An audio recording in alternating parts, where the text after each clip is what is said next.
of Time show. Go check out that show. It's a great show. It's a great show. New York, New York, big city of dreams. New York, big city of dreams.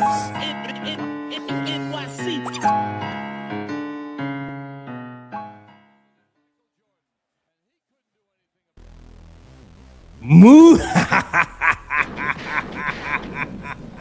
What's going on? This is Jay Ellis from the Knick of Time show. Here giving you that Knicks talk just in the nick of time. And guess what, guys? The Knicks just won again. 3 in a row, beating the Bulls 105-99. That's right. The Knicks once again held another team to under 100 points, affecting that, that defensive rating that we talk about so much. Josh Hart had 11 points, 5 assists, and 9 rebounds. Shamet chipped in with 16 points and 2 rebounds. Jalen Brunson had 19 points, and I believe he had 9 assists, 5 rebounds. And Karl Anthony Towns, getting comfortable, gave you 28 points, 11 rebounds with 3 steals. All right, the Chicago bench outscored the Knicks bench 43-27, but it didn't matter because the Knicks fought back after being down 8 points in the first half, take the lead by up 13 in the second half, and clinch out the game in the fourth, making all the clutch plays and winning another game in a row. And we're going to talk about it all, the good, the bad, and the ugly. Before I do that, I'm going to introduce you to my guy. It is the man, the myth, the legend, the guy with the stats and the facts. Ryan G's in the building. Glad to see the Knicks get a win on a back-to-back, 2-0 on a back-to-back. Let's go. Yeah, let's go. Let's get it. Let's get it. Before I even start, shout out to my guy Picks with Tim. He was in here rocking with us early. Everybody else was rocking with the KOT show. Also, shout out to my peoples. JT Reddick was here. Felicia Lee is here. And everybody else rocking with the show. Also, shout out to Lee, Ebony, and B, who couldn't make it tonight. But that's okay. We're going to hold it down. We're going to hold it down for you guys, okay? All right. Listen. The Knicks, they came in 3 a.m. in the morning after a back-to-back. They looked like they didn't know how to play basketball for about 2 quarters. By the third quarter, they woke up and they really started to put things together. But more than them putting things together, for me, I'm looking for building blocks, right? Because it's a Chicago team. This is a team on the schedule that we're supposed to beat. So I'm not just looking to beat this team. I'm looking for building blocks and what we can use in the future, which is why even though we beat this team, which is why even though this team isn't like a big threat to me and a team that is like, yeah, hurrah, we won, I still like this win because of some things I've seen from this game that I haven't seen all season that I think that we can take and use it in the playoffs. And I'm going to start off by talking about Karl Anthony Towns, because Karl Anthony Towns all season has been struggling, not being able to hit the 3-point shot, not being able to finish at the rim. And for the second game in a row, Karl Anthony Towns seems to have gotten comfortable and found his rhythm. Now, Ryan G, I want to ask you, what did you think of Karl Anthony Towns' game tonight? And I'm going to build off of what you said. Yeah, basically, Karl Anthony Towns had a great game tonight. He was basically the main catalyst for the Knicks that led to them winning this game late when he hit that big 3-pointer and was making plays down the stretch. And yeah, Karl Anthony Towns, I think what I've seen tonight from him is, I think when Brunson and Cat have a 2-man game going and Cat's able to get involved in the game more, I think that helps him on the defensive side of the ball, because to me, Cat played some of the best defense I've seen from him late in the game. And I think that's because he was getting more involved offensively and Brunson was actually finding him, especially when the Bulls started the double team off Cat. And he was basically, throwing those pocket passes to Cat, and Cat was basically open for the 3, or Cat had the driving lane where he could have drove to the basket and create something off the dribble. So going forward, the Knicks have to implement this more and get Cat going, because if Cat can get going, not only does it help Brunson's game, I think it helps him on the defense side as well because because he was very engaged late in the game on the defense side of the ball, and I think it had something to do with him being involved more on the offense. Absolutely. This is probably one of the best two-way games I've seen from Cat all season. Usually, sometimes for a lot of the season, we've seen offensive Cat, and then we've seen a lot of season we've seen Cat just play good defensively, but not really be really involved in the offense. Today, he kind of married the two, and I was very happy to see that he was engaged on defensive end, guarding people, shuffling those puppies, as Kendrick Perkins like to say, trying to guard people at the rim. Yes, he had a couple of silly fouls, but we didn't get carried away with the silly fouls. So for me, this was a big Cat game. And not only that, I want to talk about Cat shooting for a second, because Cat for this season has been shooting below his season's average from three. He's only been shooting around 35% from three. Today, Cat hits 5 threes, right? And what happens when Cats hit threes? When Cat hits threes, it keeps him from overposting. It keeps him from getting the stupid offensive fouls and the hooks. It also opens up the floor for everybody else on the team. It opens up driving lanes, it opens up passing lanes, and it just makes the game easier. And we actually have a true 5-out offense, something that we kind of haven't had all season because he's kind of has been helter-skelter. So I really like that. It seems like for the first time in this season, it seems like Cat is just getting more comfortable offensively on back-to-back games, and he's being featured, Ryan, looked for, not only by his teammates, not only by Josh Hart, but by Jalen Brunson. All right. So what do you think about that? Yeah, I mean, look, this is something that we've been saying for years now since Cat and Brunson been paired together. You have two of the best offensive weapons in the game. One is a big man, one is a guard. Why not utilize them together and have them feed off of each other to put defenses in a compromising position, game in, game out? And oftentimes we just see them not have any kind of chemistry together, and it's been frustrating to watch because it's like you have Brunson, you have Cat, two of the best offensive players in the game. Why not have them play off of each other and put defenses in compromising positions? And it hasn't been happening, but I was glad to see that Brunson was finding Cat tonight, especially tonight when Brunson wasn't even shooting well from the field. He was pretty cold offensively, and I'm glad to see that Brunson noticed that he didn't have his shot tonight and was getting other players involved, especially Cat, which was evidenced by the 9 assists. And the thing with Brunson is, like, we understand Brunson's a great player. He's a great player, offensively great. He can get into anywhere on the court. He can get his shot up whenever he can. It don't matter what defender's on him. He's going to get buckets. But the one thing about Brunson's game that we're hoping that we see more of is him getting his teammates more involved and him finding the pass more than just going up for a shot all the time. And that's what he did tonight. He found the pass more, found his teammates open, and especially getting Cat involved. So we hope going forward we can see this more consistently from Brunson rather than like in every other game that he does it. Exactly. 9 assists tonight from Jalen Brunson. And I've been screaming for a very specific pass to Karl-Anthony Towns for about 2 seasons. And the first time I actually seen this pass in a long time was last night in the third quarter. And it continued today multiple times. And I'm really happy about that. I've been saying for a while that most of the times when Brunson gets a screen, he goes to the hole, he starts to dribble, 2 men follow him, that leaves Cat wide open, whether it be about a 3-point line or somewhere else on the floor. He never pitches it back to Cat. Ever. Not ever. But he's done it like 3 times last season. And today he did that like 4 or 5 times. There was a couple of plays where he got the screen, pitched it to Cat. Cat hits it, got to stand still, foot set 3 from the top of the arc. That's the type of 3 you want Cat taking. That's his shot. That's his shot in rhythm. That's the shot that gets Cat going.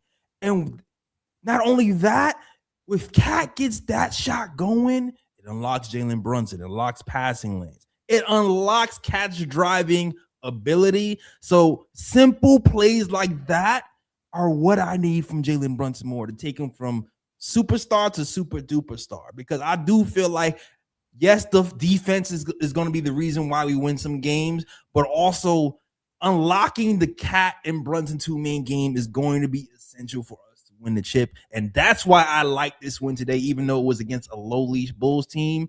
Just the reps of how Brunson and Cat can play together I saw today. Definitely, I wholeheartedly agree, and I hope we see this more going forward with these two players, especially in the playoffs, because I think that's when it's definitely going to be needed, because you're going to need more than just Brunson getting his shot on every possession. You're going to need Cat to produce as well on the offense side of the ball. So I'm just hoping that this carries over to the playoffs when it's going to definitely be needed for both of them to be highly efficient on offense. And also the fourth quarter, the passing in the fourth quarter, not over relying on shot making, but relying on your teammates. Mikal Bridges stunk up the place the entire game. Jalen Brunson got quadruple teamed in the fourth quarter, finds Mikal Bridges for an open three in the corner to hit a dagger.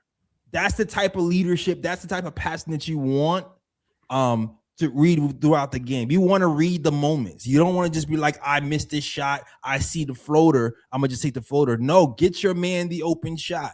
I liked how we just didn't go super ISO Brunson tonight, and he picked his spots. Yesterday, I got to go in the fourth quarter. I'm cooking people. Today, it was touch and go. I'm relying on Cat in the fourth quarter. I'm letting OG make decisions when the game went online, and I'm passing it out to my boy Mikal Bridges for the dagger for the corner three. That's what we need to win games moving forward. So shout out to Jalen Brunson.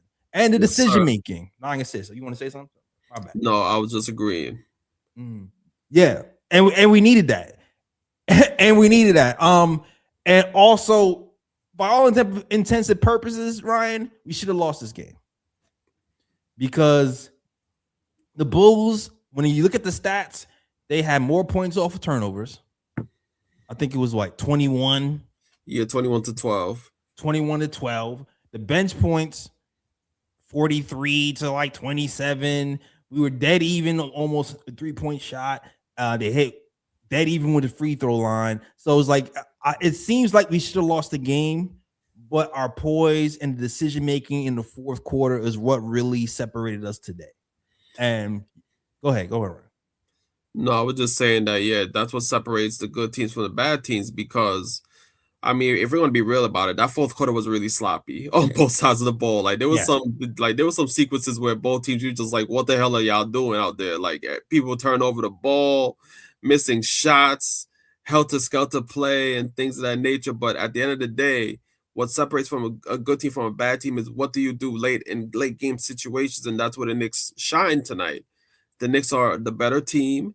The Knicks are more, they know more of what needs to get done in late game situations, and they know how to take advantage of those situations and get over the hump. Whereas the Bulls just had at the trade deadline, they pretty much traded away half their damn team, right? And got like half of another team in return, and those guys still trying to mesh together and things like that. So the Knicks took advantage of those late game situations and got the win. So that was ultimately the difference. Because if you look at both sides and then you go down to stats, the Bulls pretty much, I wouldn't say outplayed because it was pretty even, but when you look at it, it's like the Bulls had little advantages here and there, whereas where you think the game should have shifted in their direction, but the Knicks were just able to make the plays down the stretch, and that was the difference. Exactly. And a lot of the big plays weren't even just made on the offensive end. OG Anunoby had a lot of big defensive plays. From the third quarter on, in general, the Knicks decided to wake up and actually play defensive basketball because they were asleep for the first half. Maybe it's because they flew in at 3 a.m., but whatever. They woke up.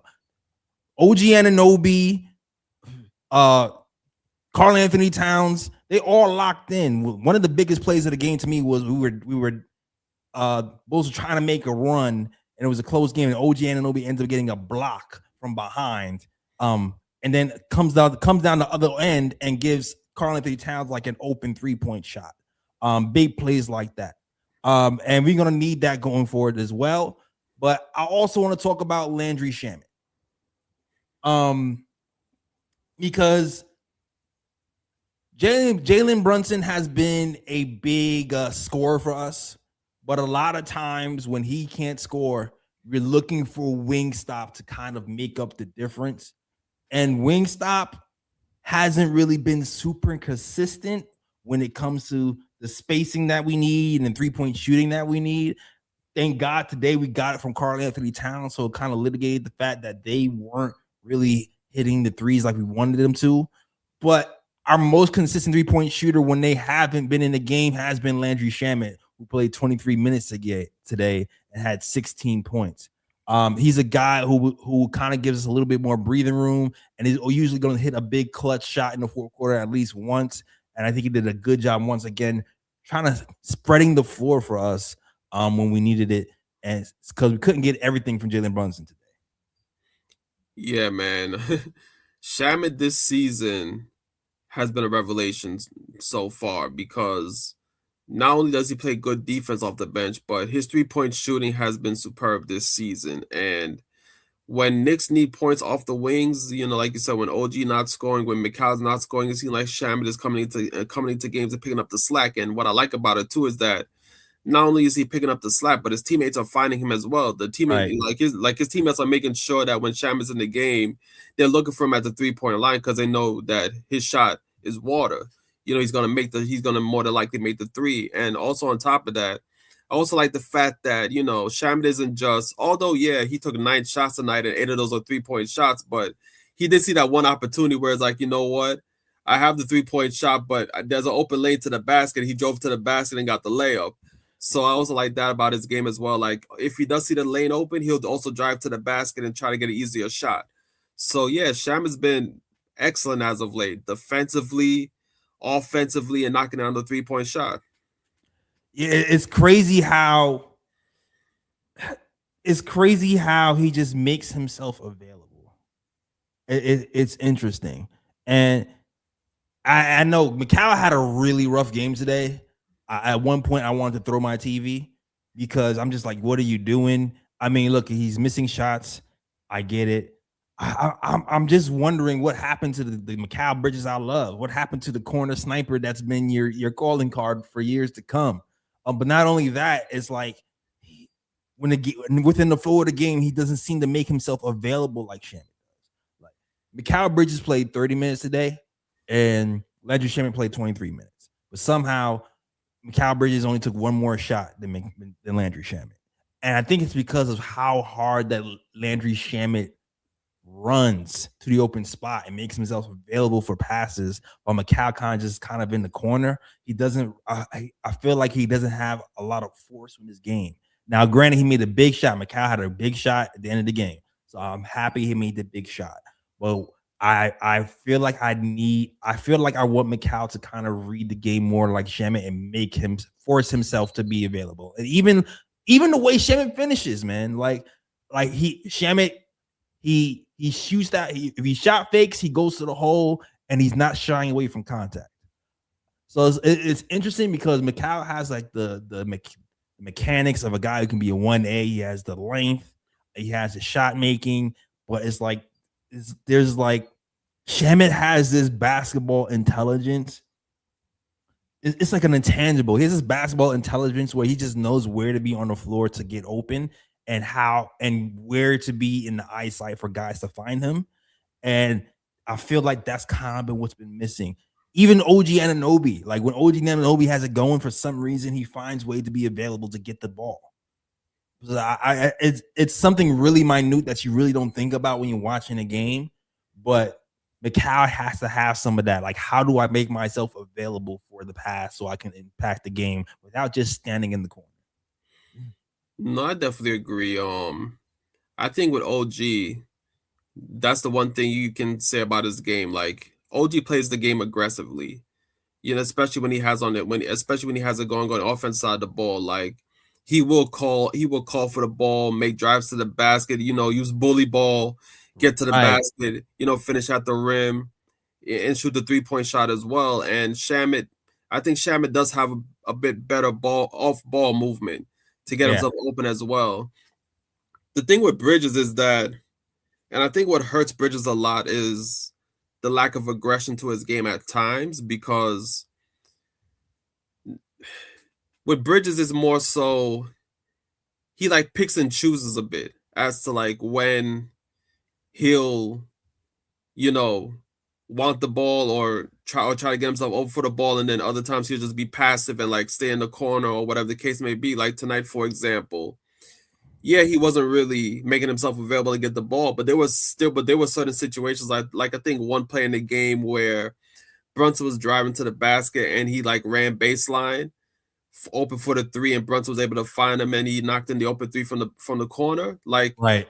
yeah, like certain moments like that, you know, he'll, you know, make movement to get you to become available for the ball. But I feel like with the ability he has, he doesn't make himself available often enough Yeah. to make an impact on offense. And I think that's what separates him from guys like OG, who's a bit more aggressive, or Shamit, where, you know, he'll you know, move around more on the 3-point line and try to, you know, get himself into the line of the like the line of his teammates so he could get the ball, you know, in passing situations. So that's the only thing with Mikal, really. Like, if he could just be a bit more aggressive, because he has the ability to be a 1B type of player. Like, he has that ability, but he just does. But I don't know what it is. Like, he just is very passive at times. Yeah, I don't know. I don't know what it is, man. It's he's an enigma. I'm glad he hit that shot today, though. I'm glad he hit that open shot. I'm glad Jalen Brunson trusted him to hit that shot. But he's an enigma. Salute to the chat, though. Hold on. Chat, I see y'all here rocking with us, man. If you appreciate the show, hit that like and subscribe. We're after every game talking Knicks basketball. Shout out to Nick's Yak, who says Bridges 3 for 8 for 3 is great. What's that? Is that 38%, 35% or something? I don't think that's roughly 38, 39%, roughly somewhere around there. Oh yeah, you the math guy. I know you can do that in your sleep. Yeah, 37.5%. Yeah, 37.5%. Yeah, it's decent. That's decent. Yeah. Tonight was great. Tonight was okay. Not bad from the field, but 3 was decent. Knicks Nation says salute to Ryan G. Prezi the Boss says Bodega Cat as the defensive player of the game. Wow. Wait, was that his first one was that his first one this season? I think he had one before, right? Maybe he had, but it's been a minute though. Is that him? Or wait, Prezi the Boss, are you saying he's defensive player of the game? Or did Mike Brown say that he was defensive player of the game? No, I just checked the Knicks Twitter. The Knicks I should say IG. Yeah, he's the defensive player of the game, Cat.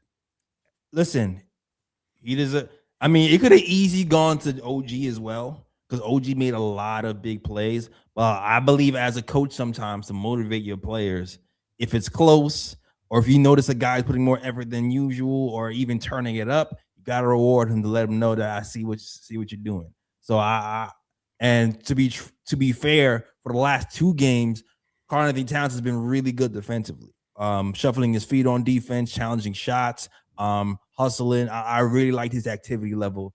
And I said it before, I don't like publicly praising Cat when it comes to defense because the last time I did that, and I what did I say? I said this is the longest good stretch of Karl-Anthony Towns defense I've ever seen. I think it was like a 2-week span. And after I said that, all hell broke freaking So I'm scared to give this man praise once again publicly, but screw it. I'll give him a praise. Good job, Karl-Anthony Towns on the defensive end. All right. Kim Doc says with Deuce, Landry has been invaluable. I trust him. Landry has been Dollar Tree Deuce for us. That's for damn sure. Defensive guy who's been a 3-point sniper, who's now a top 23-point shooter in the league. I think he's number 17 at 42%. Shout out to Landry Shamet. Nick Yak says we need Shaq raging at Cat more. Man.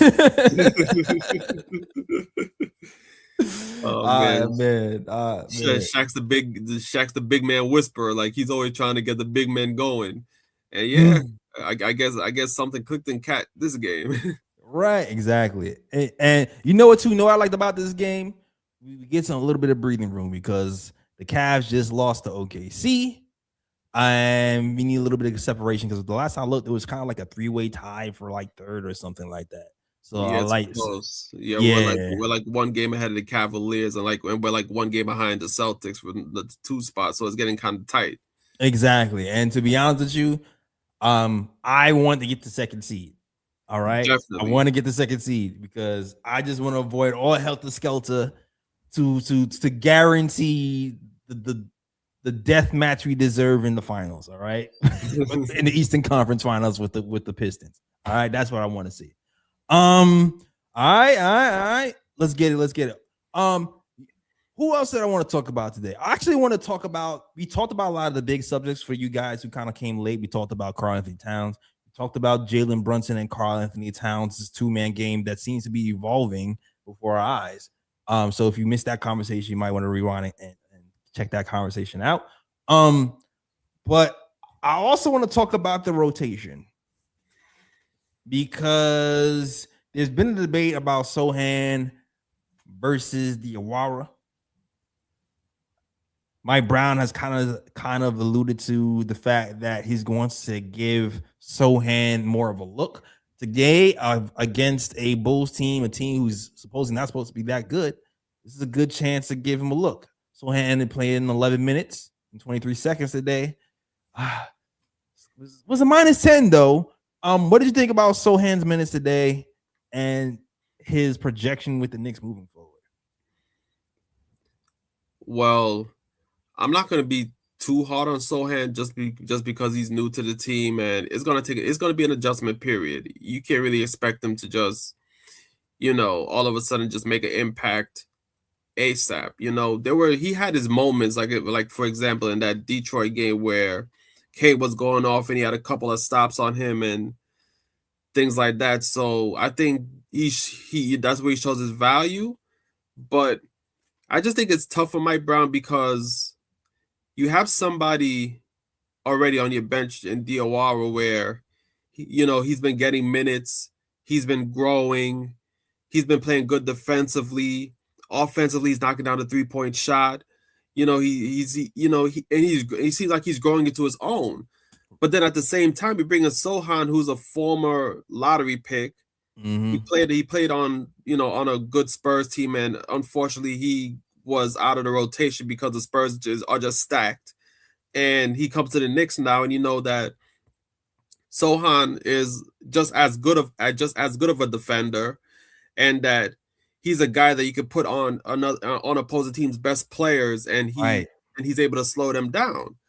So I think right now, and I think what Mike Brown has shown this season is that although he does give young players chances, he does lean more towards veterans when it comes to, who he trusts more in games, in like game situations. And I think, and I'm thinking that, he wants to see what he has in Sohan, where if Sohan performs well, I think Sohan's going to get that last rotation spot because he's going to trust a veteran more, a guy that has, playing time under his belt and things of that nature, as opposed to trust a rookie where, although he's growing, I don't think Mike Brown has that full trust yet in Diawara to be like, you know what, this is your spot. He's going to try Sohan and see what he can get out of Sohan first before making that decision on, who he's going to really insert. But I think he's going to lean more towards veteran play. Actually, Ryan, I don't even know if he prefers veterans. I think it's at this point it's a politic thing. The Knicks had to give up assets to get Sohan here. You know what I mean? And we only have this much part of the season to actually play him, and it's going to be hard to find minutes for him to figure out where he fits and how he fits with what lineup. So I think when it comes to Sohan, it's not a matter of who's better or who's worse. It's a matter of how do I use you so I can make a proper assessment, especially because the Knicks gave up assets to get him. So I don't think Diawara should take this personal. I don't think Knicks fans should be too upset that Diawara is being benched at this moment, because I kind of feel like, even though I personally want Diawara to play, I kind of feel like we have to we have to see what we have in Sohan to see how we can use him if we can use him. Now, when it comes to, you want to say, you reply to that if you want to. Oh no, I was just saying that, yeah, definitely, because I'm trying to look at his contract situation. And yeah, he's going to be a free agent this upcoming offseason. So I do think that going forward, the Knicks see they see potential in Diawara, and I think going forward, especially going into next season, I think that he will get a rotation spot if he continues progressing on this plane. But yeah, they need to see what they have in Sohan first, because I think the way the Knicks look at this is like, although he's going to be a free agent this upcoming offseason, I think the Knicks are trying to possibly upgrade the roster this upcoming summer, especially depending on what happens in the postseason this upcoming season. And I think that if the Knicks have to give up some pieces to acquire a player that they think is going to help this team moving forward, I think they could look at Sohan and be like, okay, you know what? We tried you out. We think you're a good piece. We have to give up a few pieces to, get, this player coming in that we think is going to help us get to the next level. So yeah, let's just sign Sohan and bring him back on the squad to fill one of those roster spaces that's probably going to be, given up in like a bigger trade in the offseason. So I think they also look at him in that way as well to see, like, going forward, if we do make a big trade, is this a guy that we can sign and keep on the roster to fill a roster space? My bad. I see people saying that we didn't give up anything for Sohan. I made a mistake. That was my bad. We gave up 2 seconds for Alvarado. For Alvarado, my bad. But still the sentiment, maybe not the assets, but the fact that we have a new player here, we have to see what he has. And I think it's more about that. Now, for me, a game like this is hard to see the value of Sohan, because I think his biggest value is how he guards the best player on the other side of the ball. And we have that guy here in OG Anunoby who helped us win the game by guarding the best player on the ball. So it's really hard for me to evaluate what Sohan's worth is when he's playing with the second unit and just guarding like the fourth best player or the fifth best player. So today, you already know he doesn't give you anything offensively, and Diawara is just better on that end, flat out, because he just gives you nothing. And we don't see what he gives us to our full potential on the defensive end. So I kind of felt like watching this game, even though he's trying to get his feet wet, like to me, his value isn't what I saw today, which makes it rough. So yeah. Yeah, definitely. But I think we're going to see more of his value against the Cavaliers, because the Cavaliers do have 2 guys that can score the ball in Mitchell, Harden. And then on top of that, the way Jared Allen's been playing since Harden came to that Cavs team has been crazy. So I think, there's going to be opportunities for him to guard somebody where we're going to see his true value and if he can slow this player down. And things of that nature, as opposed to the Bulls, where the Bulls are just a rebuilding team with not many players that are quote unquote, number one options per se on a good team. So I think against the Cavaliers, we'll be able to gauge him more to see if he can be of value to the team going forward. Yeah, absolutely. So even though, like, me personally, offensively, is Diawara over Sohan is not even close. Defensively, Diawara has some great moments, but Sohan has more of a reputation of being a guy who can stop a lot of the league's best players when it comes to one-on-one defense. I was watching something on YouTube the other day where he was like holding the top players to like 30% below their average or some crazy number. So definitely against somebody like James Harden, who's kind of gives you a lot of head fakes and shifty and a lot of weird jump shots. Somebody with length that can guard him and also strength to push him off his spot too will definitely be needed. But the other side of that is, how will he affect us on the offensive end if he's going to be playing with the starters or Karl Anthony Towns or whatever? Like, how will that affect the spacing? And that's why I say if we do play him with the starters to guard the guys for the player, he has to play in place of Josh Hart. He has to. But that's something I'm looking forward to when we play the Cleveland Cavaliers on Tuesday, who just lost to OKC without SGA. And Jalen Williams. And Jalen Williams. And Jalen Williams. And also, yo, honorable mention to Ariel Hukporti, who played 15 minutes today.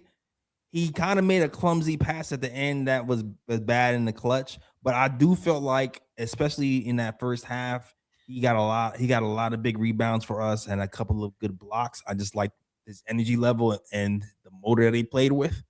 So shout out to Ariel Hukporti and also Jose Alvarado. The thing with Jose is a winning player. He makes the right read, the right pass, takes the right shot. He can turn the game on his head. We already saw it yesterday, Ryan, where he had 5 steals and like 2 or 3 in the final 4 moments that helped us win the game. He had a great pass to Ariel Hukporti, a better passer than I even realized coming to this team. That the alley-oop is something I want Jalen Brunson to pay attention to, because I need Jalen Brunson to add that to his game full time too. The thing with Jose is the thing that keeps him from being like the real legit starter is the shooting. It's very touch and go. Like he can hit a 3, then he can miss a 3. Today he didn't shoot well, and I think he was actually a negative as the game went on. He was a -9. He shot 2 of 8 from the field, 1 of 6 from 3, and 2 assists. So it's like he's a steadying force and he can run offense. But depending on how he's shooting, he can shoot you in and out of a game sometimes. So that's something I want to watch from Jose Alvarado. And that's something that, when we have Deuce McBride back, you can be like, okay, he doesn't have his day, put in Deuce and get some more shooting. Yeah, definitely. With Alvarado, I'm trying to look for his 3-point stats for the season. I think he's been shooting 38% as a Knick from 3. But I believe the shooting today might have dipped his shooting numbers. Yeah, I would imagine. Yeah, well, okay, well, I can't find the stats quick enough, but yeah, I think with Alvarado, man, it's like, yeah, his 3-point shot is, iffy. When he's on, but then when he's off. And that's really the only difference with Alvarado. But besides that, defensively, he's great. He knows how to really wreak havoc on that side of the ball. He definitely knows how to get steals in big moments and things of that nature. That's the only thing that's keeping him from like getting to the next level. If he can get a consistent 3-point shot where he's a bit more reliable, like he would be a demon. Like for example, that Sixers game, like when he put everything together, when he was defending, wreaking havoc on that side of the ball and knocking down 3-point shots. Exactly. Then it's that's him at his best. Like when he's playing like that, yeah, a beast. But that's beast. the only thing that's keeping him from getting that next. Like he just needs to get a consistent 3-point shot. That's the only thing that's missing with Alvarado right now. Or we need Peter Patton and you guys. We need y'all to do that thing with him, because I could take homie to the next level. Cause I like the way he attacks the basket. I even like his little floater sometimes. And his core vision. He just needs to hit that 3 consistently. Hit the shots consistently. Facts. Shout out to Knicks Nation. One of our bright minds on this show, along with other people on here. Kim Doc, Alexander P, President Boss, Felicia, a lot of great basketball minds on this channel. He says, if Brown didn't play Diawara because the organization is playing chess, then it's becoming a fireable offense. Brown's pattern lineups are insane. He just makes it up at this point. Fireable defense. Nah, I wouldn't say it's a fireable defense. Listen, I'm gonna say this: Mike Brown was not brought here to be the regular season champion. Mike Brown wasn't here to win more games than Tibbs. Mike Brown was here to get us to the ECF and possibly the finals. One of the biggest things that we didn't like about Tom Thibodeau last season was his lack of experimentation. So even though we might not like some of the lineups we're seeing right now, I just tip my hat and go, well, he's trying something at this point. And if we're going to try something, this is the time to try something. You know, like even though in my mind I wouldn't put like, Sohan and Josh Hart together or Sohan and Pori together. Like there's certain lineups this is going to be hard to watch together because of the lack of shooting. But I'd rather him do it now against a team like the Bulls in short spurts than try that in the playoffs and get kicked in the teeth. Get your information now, figure out what lineup works, and by the time the playoffs come, I'm gonna play with Cat, I'm gonna play with this lineup, and that's it. So that's how I see it. Yeah, definitely. I don't think you want a Thibs situation like against the Pacers last year in the Eastern Conference Finals when Thibs was pretty much when he was pretty much stagnant in his lineups, and then all of a sudden he just decided like, okay, you know what, we're down in the series, let's all of a sudden play Shaman, let's all of a sudden play right and see how they do in the game. And then all of a sudden you're like, oh my gosh, these guys can help me out. And then you try to figure it out afterwards, like, nah, let's try to figure it out now so that going into the playoffs, you know what lineups work and what lineups don't work. Absolutely. Bruh pick for me, Mike Brown, when he told Jose rotate to the corner, even though he was actually supposed to guard Sexton. Oh shit, I missed that part. Well, that whole first half he did bad guarding at 3 for sure. I'll give the whole team a bruh. Facts. Knicks Nation, too late in the season for everyone not to know their role. Okay, here's another thing I want to mention too. I think people are forgetting that this is Mike Brown's first year. And learning a new system, and roles have to be established and things have to be figured out. I think it takes time for stuff to gel. Although it's the same team, Mike Brown himself has admitted that he's changed the system multiple times throughout the season on offense and defense.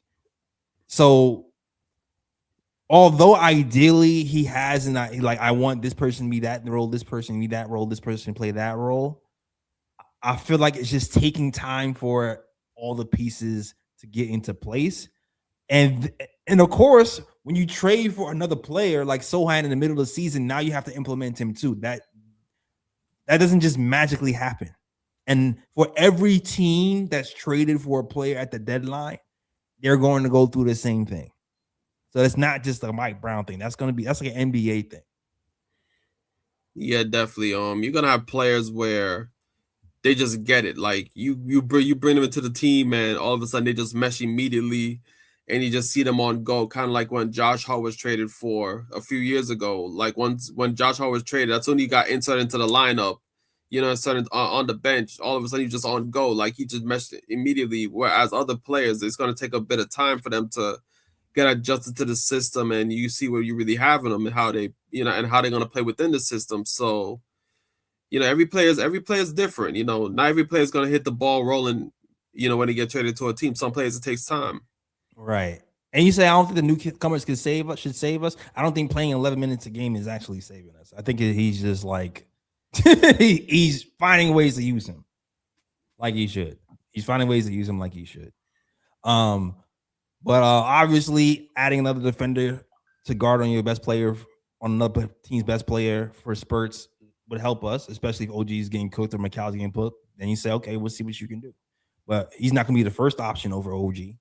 It'll be like if this isn't working, or if you want to give another look, then we put him on it. That's the way I see the team's going to lose him long term if I feel like they use him correctly. All right, yo, salute to the chat though. Appreciate the comments. I tried to address the comments and everybody in them. Shout out to my guy Knicks Nation who have a healthy debate or a conversation about Sohan and the Knicks. All right, if you like the show, hit the like and subscribe, man. We have every game talking Knicks basketball. Listen, at the end of the day, I really love this win just because of the Cat performance, just because of the 3-point shooting returning to regular form, just because of the 2-man game that has been developing between Cat and Brunson, something that we didn't see all last season, and we hardly saw this season as well. We're starting to see in these last 2 games. I really want to see how this plans out versus the Cavaliers on Tuesday, and hopefully we build on this chemistry and this winning streak. Definitely. All right. You got any bro picks, Ryan? Matter of fact, I do. I have one bro pick, and my bro pick is gonna go to Jared Vanderbilt of the Lakers, because the Lakers and Celtics played tonight. Oh, Bruh. Peyton Pritchard crossed that dude up and had him on skates and made him touch earth, and not even make him just touch earth. My man pedaled backwards and touched earth off of a cross into a back step 3-point shot, which he nailed. So it's not even like, oh, Peyton Pritchard crossed him up and then drove by him, and that caused him to go backwards and fall to the ground. Like, nah, my man crossed him up and did a step back 3-point shot in his face, and my man lost his balance going backwards and fell to the ground. So yeah, Bruh. that was he touched earth. Yo, I gotta push back on that. I gotta push back. It wasn't a crossover. It wasn't even the Jordan, because even Jordan, when he did the crossover and he pushed off a little bit, at least he crossed over a little bit. Peyton Pritchard straight up stiffed arm home, he said, and then jumped back and shot the 3. Yo, watch it again, yo. That was not a cross, bro. That was a straight up stiff arm to the chest. Oh, okay. Now I see. Yeah. Okay. Man. Well. All right. I'll take it back. I'll take it back. I was going off of like the highlight reel, because they were saying, "Oh, he got crossed up and made him touch earth and blah blah blah." But seeing the play, all right, I'll take it back. It's not really a broad per se, but still the fact that you let Peyton Pritchard push you down to the ground like that. You bigger than him? Like, come on, man. Whatever. Bruh. I'll still give you the bro. Whatever. All right, yo. Do I have any bro picks though? What is in the water in the NBA? Oh, the fights. I kind of feel like we went from a league that fake fight to like a league of YNs out of nowhere. It's like the spirit of Rasheed Wallace and Kenyon Martin has taken over every player in the National Basketball Association. I just watched a play when Scottie Pippen Jr. got hit in the back. Got hit in the back. He falls to the floor, doesn't know what happened, then chases dude down on next play because they didn't call a foul when he got pushed, and I guess he was kind of tight about that. Went to the other side of the court, and I don't even know what happened. All I saw was dude was in the shot. Scottie Pippen Jr. was going towards him like a rhino, and then jumped on top of him, and then that was it. A skirmish erupted, and I was just like, "Well, damn, all right, we back in the 90s, huh? I guess." I guess so. I don't even know if that's a bruh or who. It's just interesting. It's just an interesting development to see. I don't think I've seen this many fights in the NBA in 1 year since the 90s or like early 2000s. This is like the 4th or 5th like real fight. Nah, for real. But I understand it though, because I think he was frustrated at the fact that not only they were losing at that time, because I think at that time he was smacking by like 24 points or something like that. It was plus 20 though. So not only are you down 20, you take a 3-point shot. That all of a sudden when you come down, some dude just bumps you as you're coming down for no damn reason. So at that point you're fuming. You're like, all right, not only am I down by 20, but I'm taking 3-point shots. The dude just decided to bump me out of nowhere and knock me to the ground. Like, nah, I ain't taking it. And dude just lost his cool and just hemmed him up. But like, if you seen the video, like if you seen the footage, it didn't even look purposeful. It looked like homie was running and lost control and bumped into him by accident and was like, oh shit. And then ran back on offense. That's what it looked like to me. But I mean, he didn't know, but it is what it is. All I'm saying is I want to see the Knicks get into a fight. I haven't seen the Knicks get into a fight in a very long time. I want to see someone. I want to see someone on the Knicks hem somebody up. I don't want to see that because I think there's only maybe 1.5 fighters on this team. I don't want to see that. yeah, that's true. Yeah, no, actually, maybe maybe no, two. My bad. Sohan, we already know Jose get down. Yeah, it's a new guys. Yeah, and Josh Hart. I know Josh Hart used to be like that in college. I don't know. He's grown when I was kids. But if you listen to the Roommate show, he always has some type of story of how he was fighting somebody. I think he fought Dante. He fought like half the team when he was in college. So I know he got it in. But yeah. Well, we'll see. We'll see. If the fight was to happen, we'll watch that Detroit game. We'll see if it happens then in the playoffs because Detroit is pissed. All right. Facts. And the way they play, I can see Jose stepping up in that game for sure. All right. All right, yo, that's the show. Thank you guys for watching. If you like the show, hit that like and subscribe. We have the Every Game Talking Knicks basketball. Short-handed today, no Lee, no Ebony, no B, but you know, the original OGs over here, Ryan G and Jay Ellis is in the building. I'm giving you that Knicks talk and that Knicks versus Bulls talk. So Ryan G, let them know where they can find you, sir. You can find me on Twitter at RyanGKOT. You can also find me on Instagram at Sir G is chilling. Sir G is chilling. That's SIRG is CHILLIN. All right. You can find us at the KOT Show on Twitter, the Knick of Time Show on Instagram, and the Knick of Time Show on Facebook as well. All right. That is the show. Thank you guys for watching. Tune in on Tuesday. When we talk about the Knicks versus the Cavs, I'm definitely excited to see that game. All right. Yes, and sir. as always, shout out the Worldwide West. Everywhere we go, we leave a worldwide mess. it's a mess out here in these Knicks streets. That's the show. We out of here. Peace. New York, big city of dreams. New York, big city of dreams. NYC.